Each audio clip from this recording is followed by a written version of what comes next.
திரு காலச்சக்கரம் நரசிம்மா அவர்களின் அத்திமலை தேவன் பாகம் 5 பகுதி 6 முறை மாப்பிள்ளை குறை மாப்பிள்ளை. பார்த்திபனின் மாளிகை தீப அலங்காரங்களுடன் ஜெகஜோதியாய் காட்சியளித்தது. ஆங்காங்கே தோரணங்கள், பூச்செடிகள், நீரூட்டுகள் என்று மாளிகை மிக அழகாக அலங்கரிக்கப்பட்டு இருந்தது. மாளிகையில் பெரிய விருந்துக்கு ஏற்பாடு செய்யப்பட்டிருந்தது. பல்லவகுல அரச குடும்பத்தினர் ஒன்று சேர்ந்ததை கொண்டாடுவதற்காக பார்த்திபன் அந்த விருந்துக்கு ஏற்பாடு செய்திருந்தான்.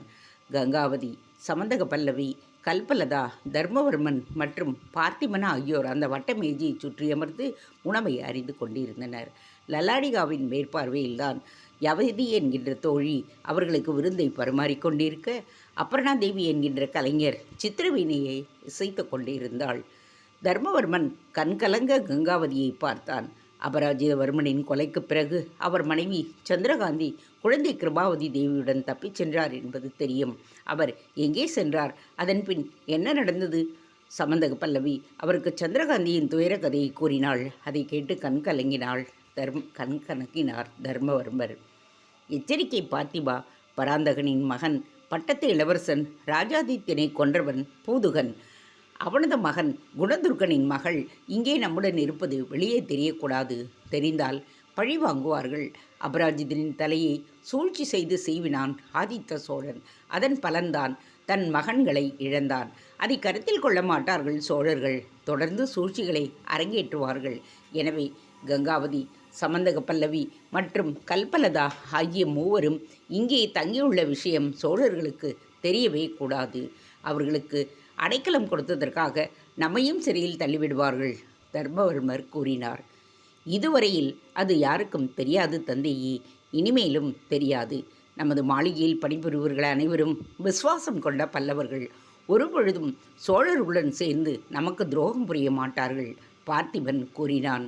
ராஜாதித்தனை கொன்றது பூதுகன் இல்லை, அவருடைய தம்பி அரிஞ்சயன்தான் என்று நடுங்கும் குரலில் கங்காவதி கூற, தர்மவர்மனும் பார்த்திபனும் திடுக்கிட்டு கங்காவதியை நோக்கினர். என்ன சொல்கின்றீர் பாட்டியாரே? பார்த்திபன் கேட்டான். கேளுங்கள் பார்த்திபரே, பல்லவத்திற்கு சோழத்தாலே இழைக்கப்பட்ட தொடர் அவமான சரித்திரத்தினை கேளுங்கள். உங்கள் மீது காரணமில்லாமல் நான் சினம் கொள்ளவில்லை. நீங்கள் ஊழியம் செய்யும் சோழ பட்டத்து இளவரசர் ஆதித்த கரிகாலன் எத்தகைய பரம்பரையைச் சேர்ந்தவர் என்பதை நீங்கள் அவசியம் தெரிந்து கொள்ள வேண்டும். குரோதத்துடன் கூறிய கல்பலதா அதற்கு பிறகு எதையும் உண்பதற்கு பிடிக்கவில்லை என்பது போன்று தனது வெள்ளித்தட்டை அப்பால் தள்ளினாள். அனைவரும் கங்காவதியின் துயரம் படிந்திருந்த முகத்தை நோக்க, சமந்தக பல்லவி மட்டும் தன் தாயின் புஜத்தை ஆதூரத்துடன் பற்றி கொண்டாள். கங்காவதி அந்த துயரச் சம்பவத்தை நினைவு கூற அவளது தேகம் நடுங்கியது. எனது தந்தை குணதுர்கன் போரில் இருந்ததும் என் தாயும் நானும் கங்கா அரண்மனையில் புறக்கணிக்கப்பட்டோம். என்ன இருந்தாலும் எனது தந்தை சாதாரண இளவரசன்தானே, பட்டத்து இளவரசன் கிடையாதே. வேறு வழியின்றி அரண்மனையிலிருந்து என்னை எடுத்து கொண்டு புறப்பட்டாள் என் தாய். எங்களை யாரும் தடுக்கக்கூட இல்லை. பல்லவம் இல்லாது போன பிறகு பல்லவ இளவரசியான எனது தாய் கிருபாவதிக்கு என்ன மதிப்பும் மரியாதையும் இருக்கும்? அங்கிருந்து புறப்பட்டு கால் போன போக்கில் நடந்து தக்கன் ஓலம் சென்றடைந்தோம். தக்கன் ஓலம்தான் என் வாழ்வை அலங்கோலமாக்கியது. நாங்கள் தக்கல் ஓலம் சென்று அங்கு வசிக்க துவங்கியும் அதுவரையில் அமைதியாக இருந்த அந்த பகுதியிலும் போர் முரசம் ஒலித்தது. குந்தள அரசன் 3ஆம் கோவிந்தன் சோழர்களின் மீது போர் தொடுத்தான். பராந்தக சோழன் தனது மகன் ராஜாதித்தனை போர்க்களத்திற்கு அனுப்பினான். யானையின் மீது நின்று போர் புரிந்த ராஜாதித்தன் கோவிந்தனை குறிவைக்கும் போதெல்லாம் கங்க மன்னன் பூதுகன் இடையில் புகுந்தான். பூதுகன் இருக்கும் வரையில் கோவிந்தனை தீர்த்து கட்ட முடியாது என்று தீர்மானித்த ராஜாதித்தன் தனது தம்பி அரிஞ்சயருக்கு செய்தி அனுப்பினான். நீ போர்க்களம் வந்து பூதுகனை கவனித்துக்கொள், நான் கோவிந்தனை கொள்கிறேன் என்று. அந்த ஓலை அனுப்ப அரிஞ்சயனும் தக்கோலம் புறப்பட்டு வந்தான். அப்போதுதான் விதி அனைவரையும் பார்த்து சிரித்தது. தக்கோலத்தின் ஜலந்தீஸ்வரர் ஆலயத்தில் நான் தரிசனம் செய்து கொண்டிருந்தேன். போர்க்களத்திற்கு செல்லும் வழியில் ஆலயத்தை பார்த்த அரிஞ்சயனும் அதற்குள் பிரவேசிக்க என்னை கண்டதும் போர்க்களத்தை மறந்துவிட்டான். பணி செய்யும் அந்த இரவு நேரம் தனியாக நின்று என்னை கண்டதும் அவனது மனம் பேதலித்திருக்க வேண்டும். என்னை குதிரையில் கடத்தி சென்று காட்டில் என்னை சேதப்படுத்தினான். அதன் பிறகு உறங்கியும் போய்விட்டான். சூரிய உதயத்தின் போதுதான் அவன் கண் விழித்தான். என்னை மீண்டும் ஜலதீஸ்வரர் ஆலயத்தின் முன்பாக விட்டுவிட்டு பிறகு போர்க்களம் புறப்பட்டு சென்றான். அவன் சென்று ராஜாதியத்திற்கு உதவுவதற்குள் பூதுகன் அவன் மீது அம்பு எய்து ராஜாதியத்தின் கதையை முடித்திருந்தான். இப்போது சொல் தர்மவர்மா, ராஜாதித்தனை கொன்றது பூதுகனின் அம்பா அல்லது அரிஞ்சயனின் பெண்ணாசையா? துக்கம் நெஞ்சை அடைக்க கேட்டாள் கங்காவதி. என்ன சொல்வது என்று தெரியாமல் தந்தையும் மகனும் அதிர்ந்து போய் அமர்ந்திருந்தனர். கங்காவதி தொடர்ந்தாள்.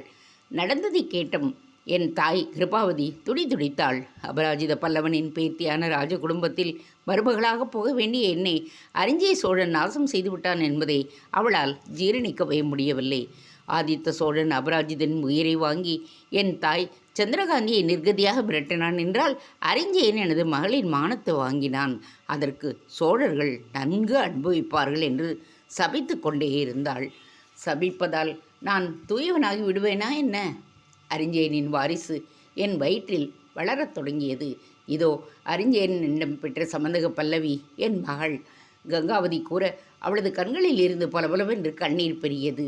சமந்தக பல்லவியும் கண்கலங்க அவளது கரத்தை தட்டி கொடுத்தாள். மலைத்து போய் வேர்க்க விறுவிறுக்க அமர்ந்திருந்தனர் தர்மவர்மனும் பார்த்திபனும். பல்லவர்கள் மீண்டும் ஒருங்கிணைந்ததை கொண்டாடும் வகையில் அந்த விருந்திற்கு ஏற்பாடு செய்திருந்தான் பார்த்திபன். ஆனால் பல்லவர்களின் மீது சோழர்கள் கட்டவிழ்த்திருந்த சரித்திரத்தை கேட்டதும் பார்த்திபனின் இரத்தம் கொதித்தது.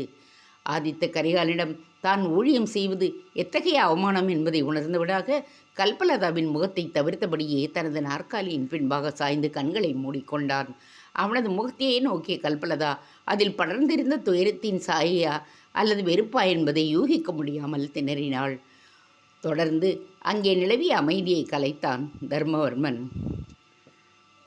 பார்த்தாயா பார்த்திபா, சோழர்களை கிருமி என்று கூறுமளவுக்கு என்ன செய்தார்கள் என்று என்னிடம் கேட்டாயே, இதற்கு என்ன பதிலை கூறப்போகிறாய்? அபராஜித்தின் தலையை கொய்து கிருபாவதியை நிர்கதியாக அலையவிட்டு கங்காவதியின் கற்பையும் பறித்திருக்கின்றார்கள் சோழர்கள். இன்று ஆதித்த கரிகாலனின் நெருங்கிய நண்பனாக திகழ்கின்றாய் நீ. பல்லவ ரத்தத்திற்காக உனது குருதி துடிக்கப் போகின்றதா, அல்லது உயிர் நண்பனாக சோழ ரத்தத்தை பாதுகாக்கும் பணியை தொடரப் போகின்றாயா என்கின்ற மிக சிரமமான வினாவுக்கு பதிலை கூற வேண்டிய துர்பாகிய நிலையில் நீ நிற்கின்றாய். தர்மவர்மனின் குரல் காட்டத்துடன் ஒலித்தது. கேளுங்கள் மாமா, நான் ஏற்கனவே தங்கள் மகனிடம் கேட்ட கேள்விதானே இது. இன்னும் எனக்கு அவர் பதில் கூறவே இல்லை. கல்பலதா கேலியுடன் கூறியதும் ஆக்ரோஷத்துடன் கண்களை திறந்தான் பார்த்திபன்.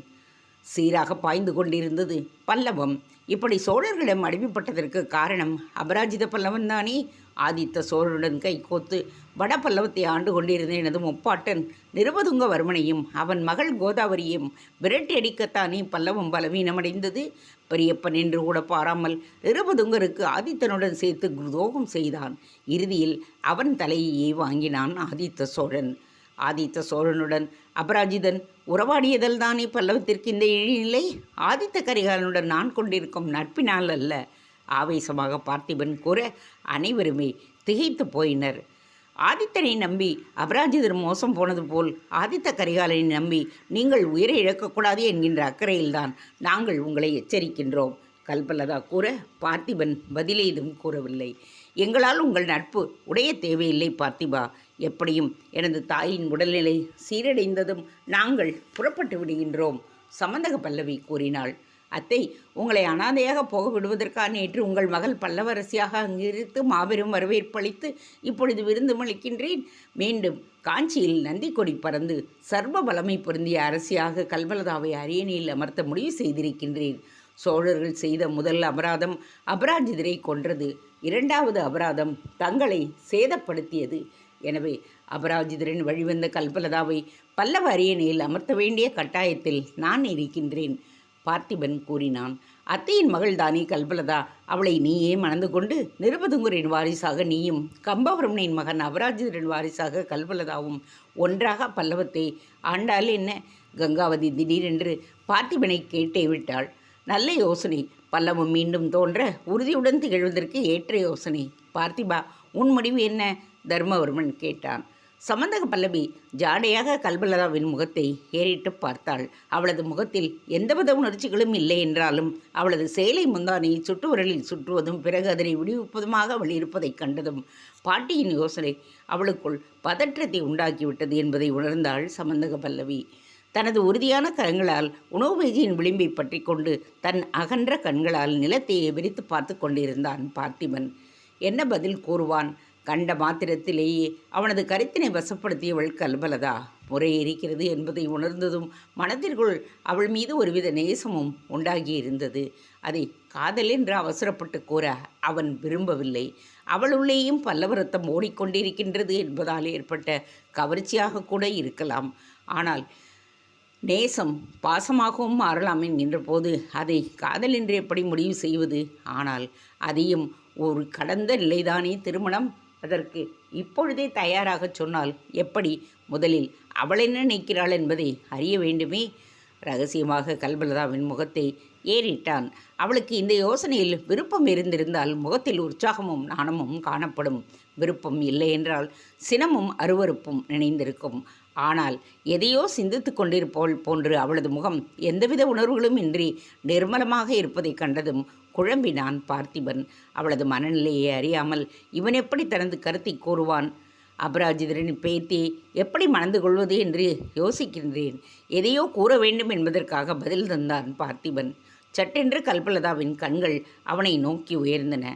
அதில் கோபம் தெரிந்தது. அபராஜிதரின் பேத்தியாக என்னை மணக்க விருப்பமில்லை என்றால் உங்கள் ஆருயிர் நண்பனான ஆதித்த கரிகாலன் பாட்டன் அரிஞ்சய சோழரின் பேத்தியான என்னை மணந்து கொள்ளலாம் அல்லவா? கல்பலதா கேட்க தர்மவர்மர் கடகடவென்று சிரிக்க துவங்கிவிட்டார். அயர்ந்து போய் அமர்ந்திருந்தான் பார்த்திபன். அட ஆமாம், கல்பலதாவின் உடலில் சோழ ரத்தமும் அல்லவா பாய்கிறது. அரிஞ்சயனின் பேத்தியும் கூடத்தானே கல்பலதா. தனது நகைப்பை சட்டென்று நிறுத்திய தர்மவர்மர் கசப்புடன் பேச ஆரம்பித்தார். ஆம், உண்மை. பல்லவர்களின் முதுகில் குத்தியவர்கள் சோழர்கள். இருப்பினும் இருவருக்கும் இப்பொழுது ஒரே ரத்தம். பாலாரும் செய்யாரும் வேகவதியும் முக்கூடலாகி இணைந்து விட்ட பிறகு தனித்தனியே பாலாற்று நீர், செய்யாற்று நீர், வேகவதி நீர் என்று பிரித்து பார்க்க முடியுமா என்ன? தெரிந்தோ தெரியாமலோ கல்பலதாவின் உடலில் பல்லவம், கங்கம் மற்றும் சோழத்தின் குருதியும் கலந்து ஓடுகிறது. அபராஜிதனின் பேத்தியான கங்காவதி அரிஞ்சயனின் மனைவி. வைதும்பராய கல்யாணிக்கும் அரிஞ்சயனுக்கும் பிறந்த சுந்தரனும் அவனுக்கும் பல்லவ கங்காவதிக்கும் பிறந்த நம் சமந்தக பல்லவியும் சகோதர சகோதரி. அதனால் நீயும் கல்பலதாவும் மாமன் மகள் அத்தை மகள் என்பதால் நீங்கள் இருவரும் திருமணம் செய்து கொள்வதில் தடையொன்றுமில்லை, தர்மவர்மர் கூறினார். தடை இருக்கிறது மாமா. எங்கள் திருமணத்திற்கு தடையாக நான் செய்த சபதம் ஒன்று இருக்கிறது. அபராஜிதனின் தலையை கொய்த சோழர்களை, எனது பாட்டியின் வாழ்வை நாசம் செய்த அரிஞ்சயனை பழித்தீர்க்கும் வகையில் சோழ பட்டத்து இளவரசன் ஆதித்த கரிகாலனை கொல்லுவேன் என்கின்ற சபதத்தை செய்திருக்கிறேன். எனது தாய் சமந்தக பல்லவியின் முன்பாக தக்கன் ஓலம் ஜலந்தீஸ்வரர் ஆலயத்தில் ஜலந்தீஸ்வரரின் முன்பாக இந்த சபதத்தை நான் செய்திருக்கின்றேன். இதை நான் செய்து முடிக்க வேண்டும். தனது நண்பர் ஆதித்த கரிகாலனை நான் கொல்வதற்கு தடையாக இருக்க மாட்டேன் என்கின்ற உத்தரவாதத்தை பார்த்திபர் அளித்தால் நான் அவரை மணந்து கொள்ள சித்தமாக இருக்கின்றேன். பல்லவ அரசி கல்பலதா என்கின்ற அங்கீகாரத்தை அவர் எனக்கு அளித்திருப்பதால் நானும் அவருக்கு எனது கணவன் என்கின்ற அங்கீகாரத்தை அளிக்க விரும்புகின்றேன், கல்பலதா கூறினாள். பார்த்திபன் உறைந்து போனான். இதென்ன சோதனை? கல்பலதாவை மணந்து கொண்டாள். நட்பிற்கும் இல்லறத்திற்கும் இடையே அல்லவா இவன் சிக்கிக் கொள்ளுவான்? தன்னை கொலை செய்ய துடிக்கும் ஒருத்தி கல்பலதாவின் வடிவில் இருப்பதை அறிந்தால் ஆதித்த கரிகாலன் விட்டு வைப்பானா? அவளும் தனது ஆருயிர் நண்பனின் மனையாள் என்பதை அறிந்தால் நட்பை உடனே முறித்து கொள்ள மாட்டானா? அபராஜிதனின் வாரிசு இன்னமும் உயிரோடு இருக்கிறது என்பதை அறிந்தால் சோழர்கள் சினம் கொள்வார்கள். ராஜாதித்யனை கொன்ற பூதுகனின் வழித்தோன்றல் என்றால் வெளியே கொள்வார்கள். எல்லாவற்றிற்கும் மேலாக அரிஞ்சயன் பெற்ற சமந்தக பல்லவியின் மகள் என்பதை அறிந்தால் தங்கள் சோழ சிம்மாதனத்திற்கு அவளது வடிவில் பேராபத்து என்பதாக நினைத்து உடனே கல்பலதாவை தீர்த்து கட்டுவார்களே. அப்பொழுது இவனது நிலை என்னவாக இருக்கும்? பார்த்திபன் குழப்பத்துடன் தந்தையின் முகத்தை நோக்கினான். தந்தையே, பல்லவ குலத்தின் எஞ்சிய குருதி நாம் ஐவரும் கூடி இங்கே விருந்து அறிந்து கொண்டே இருக்கிறோம். ஆனில் ஆதித்த கரிகாலன் இதை அறிந்தால் பல்லவர்கள் மீண்டும் கூடி சூழ்ச்சி செய்ததாகவே நினைப்பான். இந்த நிலையில் நானும் கல்பலதாவும் திருமணம் செய்து கொண்டால் அது பல்லவ சூழ்ச்சியாகவே தெரியும். அதனால் இப்போதைக்கு நான் திருமணம் குறித்து எதுவும் சொல்வதற்கில்லை. ஆனால் கல்பலதாவின் கணவனாக இல்லாவிட்டாலும் மெய்க்காவலனாக, ஆலோசகனாக அவளை பாதுகாப்பேன் என்கின்ற உத்தரவாதத்தை தருகின்றேன். கண்டதும் அவள் மீது காதல் கொண்டு விட்டேன். எனக்கு அத்தை மகள் என்பதை அறிந்ததும் அவள் எனக்கே உரிமை என்றும் முடிவு செய்து விட்டேன். திருமணம் என்பது ஒரு சடங்கு மட்டுமே. எனவே சடங்கை எப்பொழுது செய்தால் என்ன? சோழ அரசர்களான நமது உணவு இனி எப்படி திசை மாறுகிறது என்பதை பொறுத்து திருமண நாளை முடிவு செய்து கொள்வோம். இப்போதைக்கு கல்பலதா என்னும் ஒருத்தி காஞ்சியில் தங்கியிருக்கிறாள் என்பதை சோழர்கள் அறிந்து கொள்ளாமல் இருப்பதே உத்தமம். உபேந்திர பார்த்திபன் கூறினான். தொலைவில் மெல்லிய திரைச்சிலைக்கு பின்பாக சித்திரவினையை இசைத்து கொண்டிருந்த அபர்ணாதேவி அவர்களை நோக்கி பணிந்துவிட்டு அறையை விட்டு வெளியேறினாள். தொடர்ந்து அவர்கள் உணவறிந்து கொண்டிருந்தனர். அப்பொழுது அறையின் வாயிலில் நிழலாடியது. அதை கவனித்த லல்லாடிகா அதன் வாயிலை நோக்கி நடந்தாள். பணிப்பெண் ஒருத்தி அவளது செவியில் கிசுகிசுக்க மீண்டும் ஒய்யாரமாக நடந்து வந்த லல்லாடிகா பார்த்திபனின் முன்பாக வந்து நின்றாள். பல்லவ இளவரசே, சோழ இளவரசர் ஆதித்த கரிகாலர் தங்களை தேடி வந்திருக்கின்றார் என்று லல்லாடிகா கூறியதும் அனைவரின் முகமும் மாறியது. சட்டென்று பார்த்திபன் தனது நாற்காலியிலிருந்து எழுந்தான். எச்சரிக்கை, பெண்கள் மூவரும் உங்களது ஜாகையில் சென்று பகிர்ந்து கொள்ளுங்கள். ஆதித்த கரிகாலன் புறப்பட்டு செல்லும் வரை வெளியே வர வேண்டாம். லல்லாடிகா அவர்களை அழைத்துச் செல். பார்த்திபன் அவசரத்துடன் உத்தரவிட்டான்.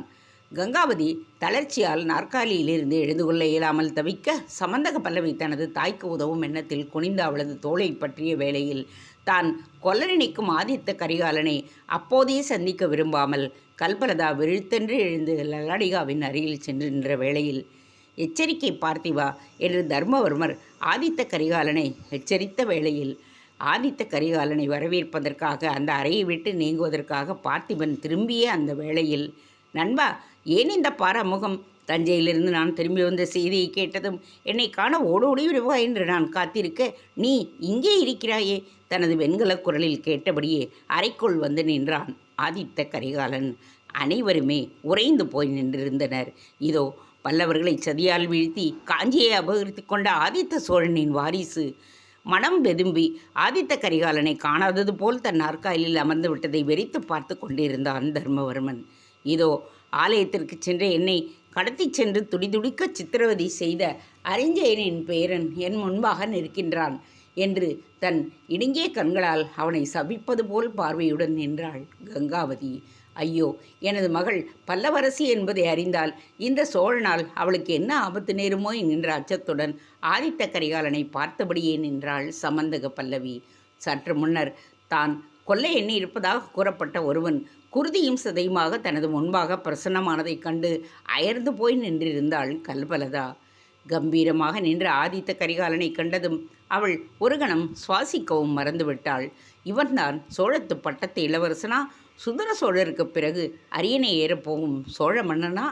அதற்குள் இவனை கொல்ல முடியுமா என்று யோசித்தபடியே அவனை நோக்கி கொண்டிருந்தாள் கல்பலதா.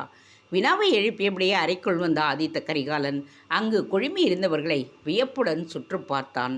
சுழன்று கொண்டிருந்த அவனது பார்வை கல்பலதாவின் மீது பதிந்ததும் அவனது கண்கள் நிலைக்குத்தி நின்றன.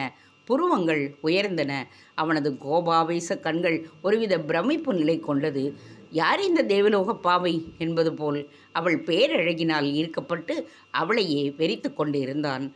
நண்பரிடமிருந்து எழப்போகும் வினாக்கணைகளை எப்படி சமாளிப்பது என்று யோசித்த ஆதித்த கரிகாலனின் முகபாவங்களை நோட்டமிட்டு கொண்டே நின்றிருந்தான் பார்த்திபன். இவர்கள் அனைவரும் என் உறவினர்கள், சுதாரித்து கொண்ட பார்த்திபன் கூறினான். தந்தையே, இளவரசர் வந்திருக்கிறார் என்று தர்மவர்மனின் செவியில் குனிந்து சொல்ல அவர் இப்படியும் அப்படியும் நோக்கியபடியே பேசினார். எனது ஆசிகள். ஆதித்த கரிகாலா, ராவணனால் இரவானால் எனக்கு கண்கள் தெரிவதில்லை. உங்களையெல்லாம் காண முடியாததற்கு வருந்துகின்றேன் என்று வேண்டா வெறுப்பாக பேச அவனது கைகளை பற்றினான் ஆதித்த கரிகாலன். பரவாயில்லை, நீங்கள் சென்று ஓய்வெடுத்து கொள்ளுங்கள். நான் பார்த்திபனுடன் அவசரமாக வெளியே செல்ல வேண்டும் என்றான். அப்படியா இளவரசே? இவள் எனது தங்கை கங்காவதி, தூரத்து சொந்தம். இவள் அவளது மகள் சமந்தகி. அத்திமலை யானையும் ஒத்தாடை யானையும் தரிசிப்பதற்காக நெகிழ்வலையில் இருந்து வந்திருக்கிறார்கள் என்று கூற தலையசைத்தான் ஆதித்த கரிகாலன். ஆனாலும் அவனது கண்கள் அவ்வப்பொழுது கல்பலதாவைத்தான் நோட்டம் விட்டு கொண்டு இருந்தன. அவனது கண்கள் தன்னையே நோக்குவதை உணர்ந்தவளாக கல்பலதா தனது பாட்டியை நோக்கி நடந்தாள். வாருங்கள் என்றபடி பாட்டியின் தோள்களை பிடித்து நடத்தி சென்றாள். ஆதித்தா கங்காவதி பாட்டியையும் அவளது மகளையும் இன்று முழுவதும் ஆலயங்களுக்கு அழைத்து செல்லும் பணி எனக்கு இருக்கிறது. அவர்களுக்கு விருந்து வேறு தர வேண்டி இருந்தது. எனவே தான் உன்னை காண வர முடியவில்லை. நீ தஞ்சைக்கு திடீரென்று புறப்பட்டு சென்று விட்டாய் என்பது தெரியும். முக்கியமான தகவல் என்றால் நீ என்னிடம் சொல்லாமல் இருக்க மாட்டாய் என்பதும் தெரியும். உனது தந்தையை பார்க்க சென்றிருக்கிறாய் போலும் என்று நான் யூகித்தேன், பார்த்திபன் கூறினான். நான் உத்தரவு வாங்கிக் கொள்கிறேன் தர்மவர்மரே என்று கூறிய ஆதித்த கரிகாலன் பார்த்திபனுடன் நடந்தான். நான் தந்தையை பார்க்கப் போகவில்லை பார்த்திபா. பழையாறை கஜானாவிற்கு சென்றேன். முக்கிய விஷயம் ஒன்றை உனக்கு தெரிவிக்க வேண்டும். எனக்கு பெரிய பொக்கிஷம் கிடைக்கப் போகின்றது. அது குறித்த தகவலை பெறவே பழையாறைக்கு சென்றிருந்தேன் என்ற ஆதித்த கரிகாலன் தனது அங்கியில் மறைத்திருந்த பானப்பத்திரத்தை வெளியில் எடுத்தான். இதுதான் அந்த பொக்கிஷத்திற்கு ஆதாரம். ஆதித்த கரிகாலன் கூறியதும் திகைப்புடன் நின்றான் பார்த்திபன். என்ன ஓலைச்சுவடி இது? பார்த்திபன் ஆர்வத்துடன் கேட்டான். கங்க நாடு சோழத்திற்கு அளித்திருக்கும் பானப்பத்திரம். இந்த உடன்படிக்கையின்படி 4 சுரங்கங்களை சோழத்திற்காக பரிசளித்திருக்கிறது. கங்கம் சுவடியில் அப்படித்தான் எழுதியிருக்கிறது. அப்போதே கங்க மன்னன் பிருத்திவிபதி மற்றும் அவன் மகன் ஊசி மல்லன் தங்களுக்கு இலச்சியினையும் இதில் வைத்திருக்கிறார்கள். இதுவரை சோழர்கள் அந்த சுரங்கங்களை உரிமை கோரவில்லை. இப்பொழுது நான் சென்று உரிய சொர்ண பொக்கிஷங்களை எடுத்துக்கொள்ளப் போகின்றேன். அந்த சொர்ணத்தை வைத்து என்ன செய்யப் போகின்றேன் தெரியுமா? பிரவாள மாளிகையை இடித்துவிட்டு நான் எழுப்பும் புதிய அரண்மனையை சொர்ணத்தாலேயே எழுப்பப் போகின்றேன். அந்த அரண்மனையே பொன் மாளிகையாக இருக்கும். நந்தவனங்களும் நீரூற்றுகளும் இங்கும் அங்கும் பறக்கும் பட்சி இனங்களும் நடமாடும் மயில்களும். இதோ இப்போது போனாலே உன் உறவுக்கார பெண் அவளை போன்ற பேரழகிகளும் உலவும் மாளிகையாக அது இருக்கும். அந்த மாளிகைக்கு பொன்னாழி என்று பெயர் வைக்க திட்டமிட்டிருக்கின்றேன் கனவுடன் கூறினான் ஆதித்த கரிகாலன். ஆதித்த கரிகாலன் வடபுல சேனை தலைவனாக காஞ்சிக்கு வந்திருப்பதே பொக்கிஷங்களை கைப்பற்றத்தான். தந்தை விடுத்த எச்சரிக்கை பார்த்திப பல்லவனின் செவிகளில் ரீங்கரித்தது. பிரவாள மாளிகையை இடித்து தரைமட்டமாக்கிவிட்டானே ஆதித்த கரிகாலன். கல்பலதா கட்டிய சுவடியில் மல்லையதே என்பான் சாளுக்கிய மன்னன் விக்ரமாதித்தனுக்கு அனுப்பிய தகவலில் தான் அத்திமலை தேவனின் சிலையை பிரவாள மாளிகையில் பதுக்கி வைத்ததாக கூறியிருக்கின்றானே. மாளிகையை இடிக்கும் பொழுது நிச்சயம் அத்திமலை தேவனின் தேவ உடும்பர மேனி அவனுக்கு கிடைத்திருக்கக்கூடும். பானப்பத்திரத்தை பற்றி இவனிடம் கூறுகின்ற ஆதித்தன் அத்திமலை தேவனின் சிலை பற்றி ஏன் தன்னிடம் கூறாமல் மறைக்கின்றான்? அதை பற்றி அவனிடம் கேட்டு அவனுக்கு சங்கடம் உண்டாக்க தோன்றவில்லை. கல்பலதாவின் மீது அவன் ஒரு கண்ணை வைத்திருக்கிறான் என்பதும் புரிந்தது. அவனை எச்சரிக்கையாக அவளை இருக்கச் சொல்ல வேண்டும் என்றாலும் என்ன இருந்தாலும் இருவருக்கும் அவள் முறைப்பெண் அல்லவா?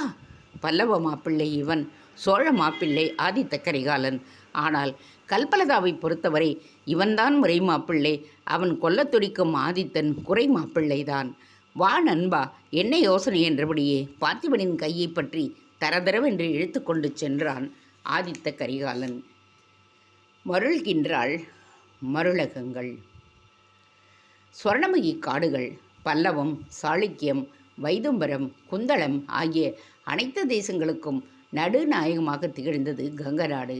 எப்போதும் கோலாகலத்துடன் காட்சியளிக்கும் அதன் தலைநகரம் கோலாகல நகரம். அதை சுற்றி படர்ந்திருக்கும் சொர்ணமுகி காடுகள். காடுகளின் ஊடே வைரக்கம்பியாக பாயும் சொர்ணமுகி ஆறு. சொர்ணமுகி காடுகளில் ஆங்காங்கே சிதறி கிடக்கும் பொன் சுரங்கங்கள் கங்க நாட்டின் கீர்த்தியினை 8 திசைகளிலும் பரப்பியிருந்தன. சிறிய நாடாக இருந்தாலும் கங்கத்தின் கீர்த்தி பெரிதுதான். செல்வம் கொழிக்கும் கங்கத்தின் செல்வாக்கு மிகுந்த மன்னனாக நிம்மதியுடன் உறங்கிக் கொண்டிருந்தான் மன்னன் மருளகங்கன். அவன் நீதிமார்கன். உறங்கும் பொழுதில் அனுபவித்து கொண்டிருக்கும் அந்த மன நிம்மதி சூரியோதயத்திற்கு பிறகு தொலைந்து போக இருப்பதை அவன் அறியவில்லை. நடுநிசையில் சொர்ணமயி காடுகளின் தென்பகுதிக்குள் ஆதித்த கரிகாலன், உபேந்திர பார்த்திப பல்லவன், நேமியங்கையர், குழலழகன் ஆகியோருடன் சோழப்படையினர் நுழைந்து தங்களுக்கு உரிய தங்கச் சுரங்கங்களை தேடிக்கொண்டு இருந்தனர். அடர்ந்த மரம் செடி கொடிகளிடையே மிகவும் சிரமப்பட்டுத்தான் சுரங்கங்களை தேடினர். பானப்பத்திரம் பற்றி அப்போதைய கங்க மன்னனுக்கு தெரியாது. கோலாகல நகரைச் சுற்றி அடர்ந்திருக்கும் காடுகளில் மேற்கு மற்றும் வடக்கில் உள்ள சுரங்கங்கள்தான் கங்கர்கள் பொன் கட்டிகளை வெட்டி எடுத்து கொண்டிருந்தனர் போலும். தெற்கு பகுதியில் உள்ள சுரங்கங்களை சோழர்களுக்கு அளித்து விட்டதால் பிருத்திவிபதியும் அவன் மகன் கூசி மல்லனும் அவற்றை நாடாமல் இருந்திருக்க வேண்டும். பானப்பத்திரம் பற்றி அறியாமல் நாளடைவில் அந்த 4 சுரங்கங்களை பற்றி கங்கர்கள் முற்றிலுமாக மறந்திருக்க வேண்டும்.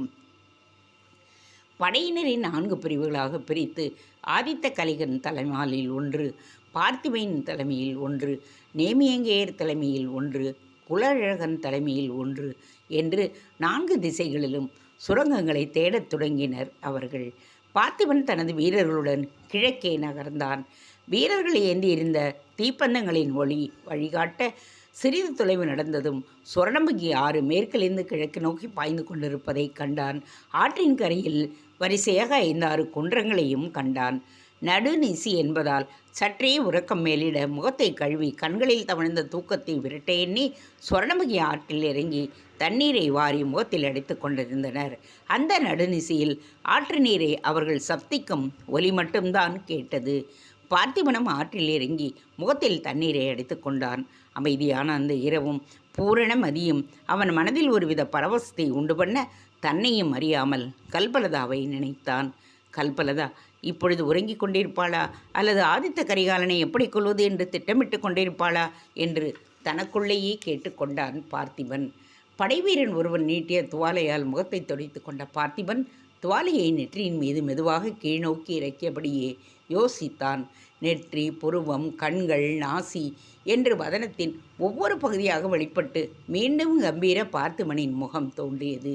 அந்த துவாலை கண்களை கடந்து நாசியில் இறங்கிய பொழுது அந்த கன்னம் தற்செயலாக அவனது பார்வை வரிசையாக நின்ற அந்த குன்றங்களின் மீது படர்ந்தது. தேங்க்ஸ் ஃபார் வாட்சிங். Please subscribe.